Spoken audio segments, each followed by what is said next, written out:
Hello guys, welcome to Lucknow education hub. आइए आज हम अपने सीडीपी के सब्जेक्ट में नेक्स्ट टॉपिक की तरफ बढ़ते हैं। आज का हमारा टॉपिक है शिक्षण के विभिन्न सूत्र।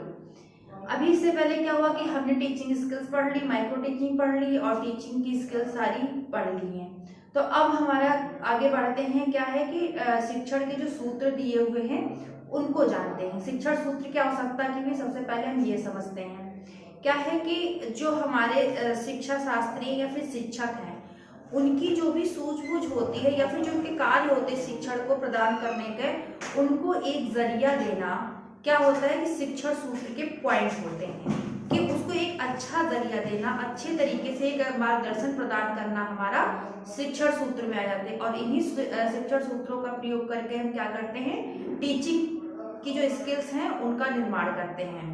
तो इसमें देखा जाए कि रूसो का हो गया और कमेनियन का हो गया, इन लोगों का बहुत योगदान रहा है। तो अब हम चलते हैं कि शिक्षण सूत्रों के कितने कितने पार्ट्स हैं, उनको कितने विभिन्न जो पार्ट्स में डिवाइड किया गया उनको हम समझते हैं।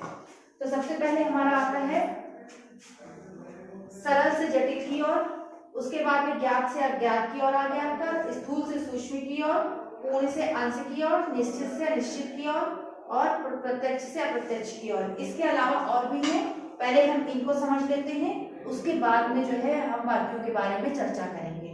तो सबसे पहले हमारा आता है सरल से जटिल की ओर, यानी कि फ्रॉम सिंपल टू कॉम्प्लेक्स।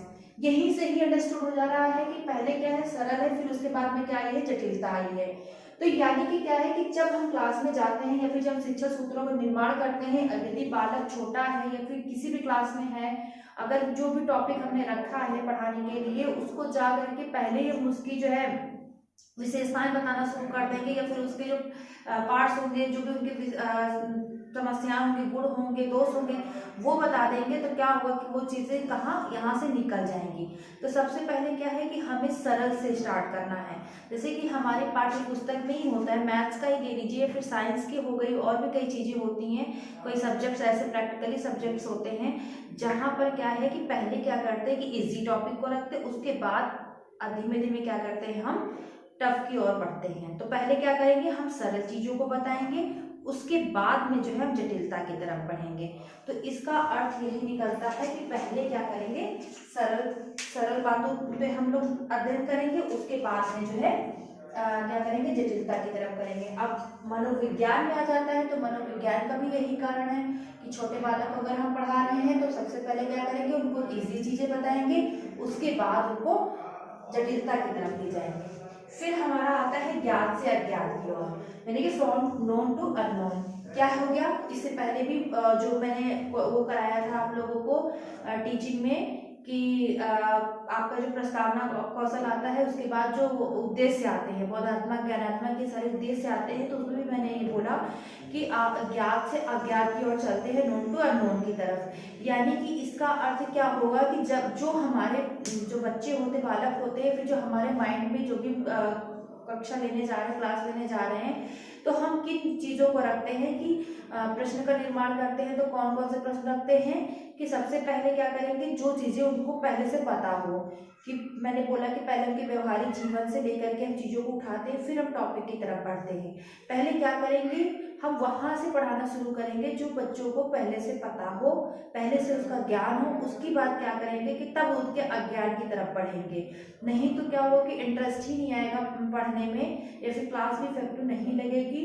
क्योंकि जो है अगर हमने स्टार्टिंग में जा करके पढ़ाना शुरू कर दिया और बालकों को उसका ज्ञान ही नहीं है, वो उस टॉपिक से अज्ञात है, तो उनका कोई इंटरेस्ट नहीं आएगा। तो ऐसे एग्जाम्पल्स लेंगे, फिर जो भी पॉइंट्स लेंगे जो उनके ज्ञान में पहले से ही माइंड में वो चीज़ें हों, वो उनके व्यवहार में, फिर उनके दैनिक जीवन में वो चीज़ें उपलब्ध हों, तब जा करके क्या करेंगे, हम अननोन की तरफ बढ़ेंगे। उसके बाद में आता है आपका स्थूल से सूक्ष्म की ओर। यहाँ पर भी देखिए क्या हो जाएगा कि स्थूल से सूक्ष्म की ओर का मतलब ये हुआ कि पहले जैसे मैंने यहाँ बताया प्रत्यक्ष से अप्रत्यक्ष की ओर, ये सब क्या है कि एक दूसरे से कोरिलेट करते हुए ही हैं सारे पॉइंट्स जितने हैं, कि पहले इजी बताना, उसके बाद में टफ की तरफ चलना है। अब स्थूल से सूक्ष्म की ओर क्या हो जाएगी कि मान लीजिए कोई वस्तु है या फिर कोई चीज ऐसी है कि जो क्या है एक वृहद उस पे है। मान लीजिए हम एक पेड़ का उदाहरण लेते, एग्जाम्पल लेते हैं कि ये पेड़ है और हमने बालकों को पहले क्या बताते हैं कि आम का पेड़ है, अमरूद का पेड़ है, जो भी होता है वगैरह सभी सारी चीजें बताते हैं। फिर क्या है, मान लीजिए कोई जानवर ही है तो क्या कहते हैं, जानवरों, ये जब गाय है, उसके बाद गाय पे अगर हम इससे पढ़ाते हैं तो गाय के जितने बॉडी पार्ट्स होते हैं उनके बारे में बताते हैं। तब जाकर के क्या आती है, इनकी सूक्ष्मता आती है। यानी कि पहले हमने वृहद स्तर पर चीजें देख ली, उसके बाद में क्या है कि उसके अंदर जाकर के उसके सूक्ष्म चीजों को जानेंगे। मान लीजिए ये पेड़, हमें बता दें कि एक पेड़ है, उसके बाद में क्या हुआ कि पेड़ में जो है पढ़ाने के बाद पेड़ दिखाए, उसके बाद हमें बता दिया कि इसमें पत्तियां भी होती हैं और फ्लावर्स भी लगे होते हैं, फ्रूट्स भी होते हैं। ये सारी चीजें हमने खासियत बता दी। फिर उसके बाद बता दिया कि चिड़िया भी इसमें रहती हैं, अपना घोंसला भी बनाती हैं, और चीजें बता दिए कि मौसम आता है, पतझड़ में पत्तियां गिर जाती हैं, और फिर वसंत में क्या होता है कि फिर हरा भरा पेड़ हो जाता है। पेड़ को किन किन चीजों की आवश्यकता होती है, और क्या करेंगे कि इसकी किस प्रकार का कौन सा पेड़ है, यानी कि आम का पेड़ है या फिर अमरूद का है, नीम का पेड़ है, ये सारी चीजें हम उसकी क्या करेंगे, सूक्ष्मता की और उसको बढ़ा के लेके चल रहे हैं। अब आते हैं हम पूर्ण से अंश की ओर। पूर्ण से अंश की ओर में भी क्या आता है, यही चीजें आ जाएंगी कि पहले क्या होगा कि हम पूर्णता की ओर बढ़ेंगे। कि जैसे मान लीजिए कि हमने यहाँ पे क्या किया कि ये एक टेबल बता दी कि ये टेबल है, और इसमें क्या है कि पूर्णता के रूप में हमने दिखा दिया कि ये टेबल है। और उसके बाद में क्या किया कि इसके अंश की तरफ बढ़ेंगे तो क्या करेंगे कि इसके पीछे क्या क्या चीजें हैं, यानी कि मतलब ये हो गया कि इसके पीछे क्या क्या लॉजिक लगा है लगने का। कि टेबल तो हमने देख ली कि हमारी जरूरतों की चीजें जो होती है, लकड़ी की टेबल है, हमारे घरों में उपलब्ध है, लेकिन इसके पीछे क्या है, इसके परोक्ष जाकर के समझना चीजों को कि इसमें कौन सी लकड़ी लगी होगी, कौन सा पेड़ होगा, ये सब चीजें यहाँ पर आती हैं। और एक चीज और यहाँ पे ले लेते हैं पूर्ण से अंश की ओर की तरफ बढ़ते हुए कि मान लीजिए कि हमने जैसा कि हमने बताया कि ये डाली पत्ती, ये सब चीजों को भी जो है क्या करेंगे, ले करके यहाँ पर भी बता देंगे। उसके बाद में क्या होगा कि निश्चित से अनिश्चित की ओर, अनिश्चित से निश्चित की ओर, सॉरी, यानी कि यहाँ पर क्या हो जाएगा कि मान लीजिए कि चीजें जो हैं अनिश्चित रूप में पहले बच्चों को पता होती हैं, बालकों को, और उनको एक निश्चित रूप प्रदान नहीं होता है। कि कोई एग्जाम्पल्स हम दे देते हैं, कोई भी चीज हम बता देते हैं कि ये अल्फाबेट्स हैं या फिर ये 1 2 ये सब चीजें हो गई, इनको जोड़ना घटाना, और भी चीजें क्या होती हैं, और भी कई डेफिनेशंस होती हैं, और भी कई ऐसी चीजें होती हैं जो क्या होता है कि उनके माइंड में क्या है कि एक निश्चितता नहीं होती है कि ये किस चीज पे कहाँ पे कौन सी चीजें जो है लगनी है, फिर कहाँ पे यूज करनी है। उनको क्या है, कॉन्सेप्ट क्लियर नहीं है, बस उनको एग्जाम्पल्स पता है और चीजें पता है। तो उनकी जो ये अनिश्चितता होती है उसको क्या करते हैं, व्यवहारिक जीवन में ला करके क्या होता है, फिर एक जरिया प्रदान करते हैं कि उसको निश्चित के रूप में हम लेकर के जाते हैं, उनके कॉन्सेप्ट को यानी कि यहाँ पर क्लियर करते हैं। फिर आपका जाएगा प्रत्यक्ष से अप्रत्यक्ष की ओर। जैसे कि अभी हमने पहले भी समझाया है कि चीज हमारे सामने है, मतलब हमारे जो विषय हैं या फिर जो भी चीजें हैं, क्या हुआ कि हमारे सामने प्रत्यक्ष रूप में प्राप्त हैं। उसके बाद मान लीजिए कोई टेक्निकल चीज ही है क्या कि प्रत्यक्ष रूप में हमारे सामने वो उपलब्ध रहती है, लेकिन क्या होता है कि उसके पीछे जाना कि वो टेक्निकल अगर है वो कैसे कार्य कर रहा है और उसमें क्या क्या चीजें यूज की जा रही, कौन कौन सी टेक्निक का यूज किया जा रहा है। तो इन सारी चीजों को ले जा करके क्या करते हैं, उनको हम अप्रत्यक्ष की ओर ले जा रहे हैं। यानी कि क्या है, प्रत्यक्ष सामने दिख रहा है, डायरेक्ट यहाँ पे चीजें हम लोग को दिख रही हैं। उसके बाद में क्या होता है कि यहीं से प्रत्यक्ष रूप से ले जा करके उनको हम उन चीजों की तरफ बढ़ाते हैं जो क्या है कि हमारे सामने उपस्थित नहीं होती, यानी कि इनडायरेक्ट की ओर लेके बढ़ते हैं। आइए अब आगे की चीजें हम नेक्स्ट और पॉइंट को समझते हैं।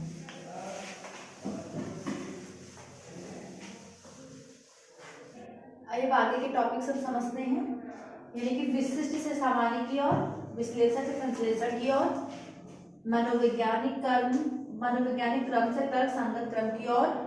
उसके बाद आता है अनुभव से युक्त की ओर, फिर आता है प्रकृति का अनुसरण। अब हम इन पॉइंट्स को भी समझते हैं एक एक करके। सबसे पहले आएगा विशिष्ट से सामान्य की ओर। इसमें क्या है कि विशिष्ट से सामान्य की ओर हम ये चीज बताना चाहते हैं, जैसे कि बोल दिया जाए कि पर्टिकुलर ऑफ जनरल, कि पहले क्या है कि इन लोगों को हम एग्जाम्पल्स बताएंगे, उसके बाद में क्या है कि हम वस्तुओं की ओर लेके चलेंगे। पहले क्या करेंगे, जैसे कि अज्ञानात्मक विधि से इसमें पढ़ाया जाता है। पहले हमने क्या कर दिया कि एग्जाम्पल्स को ले लिया है, एग्जाम्पल्स को बता दिया है, उसके बाद में क्या करेंगे, उसको सामान्यता की ओर लेकर के चलेंगे।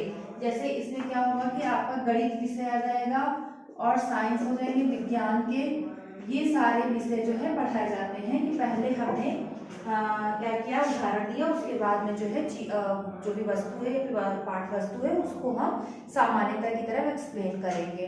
क्योंकि पहले ही अगर हमने सामान्यता बता दी तो फिर वो चीज़ क्या होगी कि इंटरेस्टिंग नहीं रहेगी, बच्चा इंटरेस्ट नहीं लेगा। फिर आपका आता है विश्लेषण से संश्लेषण की ओर। इसमें क्या होता है कि विश्लेषण क्या होता है कि किसी बात को एक जरिया होता है, एक किसी बात को जो है विश्लेषित करना, उसके बाद में संश्लेषण क्या होता है, उसी बात को जो है एक दिशा प्रदान करना।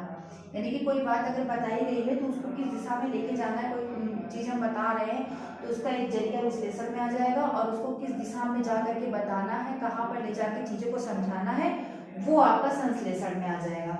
फिर आपका आता है मनोवैज्ञानिक क्रम से तर्क संगत की ओर। यानी कि साइकोलॉजिकल लॉजिक यहीं से समझ में आ रहा है कि जो भी हमने पहले बता दिया है कि जितनी विधियां हैं इनमें सब में क्या है, साइकोलॉजिकल लॉजिक लगा ही लगा है हर एक पॉइंट्स में। तो यहाँ पर भी क्या है कि हम उन चीज़ों को लेकर के चलेंगे कि साइकोलॉजिकल चीज़ें कि बच्चों की जो आयु है, रुचि है, रुझान है, उनकी जो जिज्ञासा है, उन सारी चीज़ों को जो है यहाँ पर हम ऐड करते हुए हर एक पॉइंट्स में चलेंगे। इसलिए ये पॉइंट्स अलग से भी दे दिया गया है कि उनकी आयु, जिज्ञासा, रुचि, इंटरेस्ट, जो जो ये चीजें हैं उनको ले करके ही हम क्या करेंगे, पाठ योजना का निर्माण करेंगे और क्या करेंगे, उसी हिसाब से उनको हम बताएंगे चीजों को। अब मान लीजिए बालक छोटा है, उसको हम बहुत ही कठिन विषय पढ़ा दें या फिर उसको 6th क्लास के बच्चे को हम इंटर की बुक पढ़ा रहे हैं, ये सारी चीजें कर रहे हैं, तो वो क्या होगा कि गलत होगा, बच्चे को कुछ समझ में ही नहीं आएगा। तो यहाँ पर क्या करना है कि उनके उम्र को भी, एक उम्र को भी लेकर के चलना है और उनकी जो सिचुएशन है उन सबको लेकर के ही चीजों को बतानी है। फिर आपका आता है अनुभव से आता है युक्ति की ओर। यानी कि यहाँ पर क्या है, इससे पहले भी ये पॉइंट हम डिस्क्राइब कर चुके हैं कि अनुभव से क्या है कि जो उनका अनुभव है, जैसे मैंने बोला प्रत्यक्ष से अप्रत्यक्ष की ओर में बताया था कि अनुभव से, वही चीज यहाँ पर भी कोरिलेट कर रही है कि अनुभव से क्या होगा कि सबसे पहले क्या है कि बच्चों को क्या है कि वो चीज़ों का क्या है अनुभव होना चाहिए। मान लीजिए कोई चीज़ हम बताते हैं क्या करते हैं कि ऐसे हमने ओरली बता दी तो वो इतना समझ में नहीं आता है, लेकिन क्या है कि जब उसको वो फील कर लेता है, चीज़ों को देख लेता है, समझ लेता है, भ्रमण कर लिया, उन चीज़ों को समझ लिया, छू के देख लिया, और भी चीज़ें हैं जैसे उनका देख लिया है, हम लोग उसके बारे में पढ़ा रहे हैं, जल के बारे में पढ़ा रहे हैं या फिर जो भी हो, तो उसको देख लिया। और भी कई चीज़ें आती हैं जो क्या होती है कि अनुभव के माध्यम से बालक अगर पढ़ता है, उनको चीज़ें बताई जाती हैं, तो वहाँ से ले जा करके फिर हम कहाँ लेके जाते हैं, युक्ति की ओर जाते हैं। यानी कि पहले उनको फील कराया, जो भी टॉपिक्स रहा उसको हमने दिखा दिया या फिर भ्रमण करा दिया, उसके बाद में क्या है कि उनकी विशेषताओं की ओर आगे बढ़ते हैं।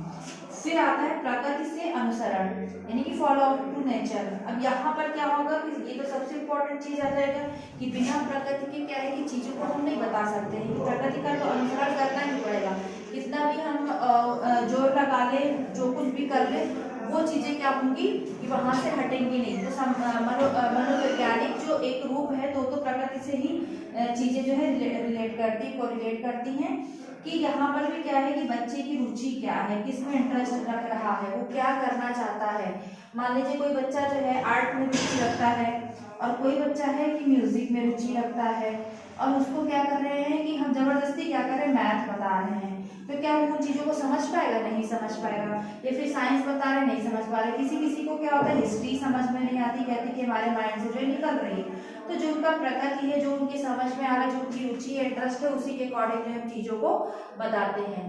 तो ये सारे पॉइंट जो है आपके एग्जाम्स में आते हैं। क्वेश्चन कैसे बनते हैं कि यहीं पर पूछ लेते हैं कि 4 ऑप्शन दे देंगे और इनको क्या है सीक्वेंस में न लिख करके ये उल्टा कर देंगे कि ये बताइए कि इनमें से कौन सी चीज सही है।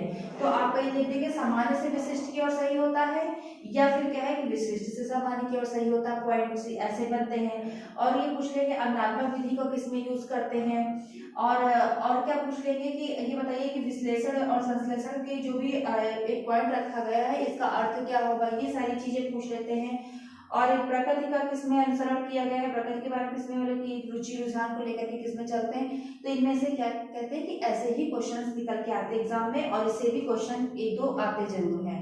तो ये सारी चीजें आप लोगों को समझ में आई होंगी, उम्मीद करते हैं आप लोगों से। और दूसरी चीज ये है कि पहले जैसे मैंने कि इसका अर्थ बता दिया कि शिक्षण सूत्रों का अर्थ क्या है। अब शिक्षण सूत्रों को रखने की उपयोगिता क्या है, इसके बारे में थोड़ा सा हम समझ लेते हैं। ऐसे ओरली समझ लेंगे कि इसका क्या महत्व है, क्यों रखा गया है। तो क्या हुआ कि सबसे पहले मैंने ये बताया कि शिक्षण सूत्र रखने का मतलब ही यही है कि जो शिक्षक होते हैं या फिर जो शिक्षा शास्त्री होते हैं उनको क्या है कि अपने शिक्षण को उत्तम बनाने के लिए, एक जरिया देने के लिए, मार्गदर्शन देने के लिए, और क्या है कि शिक्षण को प्रभावी बनाने के लिए क्या क्या शिक्षण सूत्रों का प्रयोग किया गया, ठीक है, वो अपनाया गया। अब यहाँ से क्या होगा कि उपयोगिता में क्या आ जाएगी कि अगर ये सारे पॉइंट्स हम लेकर के चलेंगे अपने शिक्षण में, तो क्या होगा कि हमारा जो भी टीचिंग होगी वो क्या होगी कि बहुत ही प्रभावी ढंग से प्रेजेंट होगी क्लास में, और बच्चों का इंटरेस्ट भी आएगा, और हमें भी पढ़ाने में क्या होगा कि रुचि आएगी आएगी। जब हम एक तरीके से चलेंगे चीजों को, बच्चे के समझ में आएगा। शिक्षक के लिए सबसे बड़ी बात यही होती है कि हमने जो चीज पढ़ाई है वो बालकों की समझ में आ गई है और वो हमें उत्तर दे रही है। सबसे बड़ी उपलब्धि एक शिक्षक की होती है। तो क्या है कि इसमें उपयोगिता में सारी चीजें आ जाएंगी कि इन चीजों को अपने शिक्षण को प्रभावी बनाने के लिए हमने शिक्षण सूत्रों का उपयोग किया। चलिए, अब इतनी चीज समझ में आ चुकी होगी आप लोगों को। इसके आगे का जो चैप्टर है मैं हम आप लोगों को नेक्स्ट वीडियो में पढ़ाते हैं। आज के लिए इतना ही काफी। थैंक यू, धन्यवाद।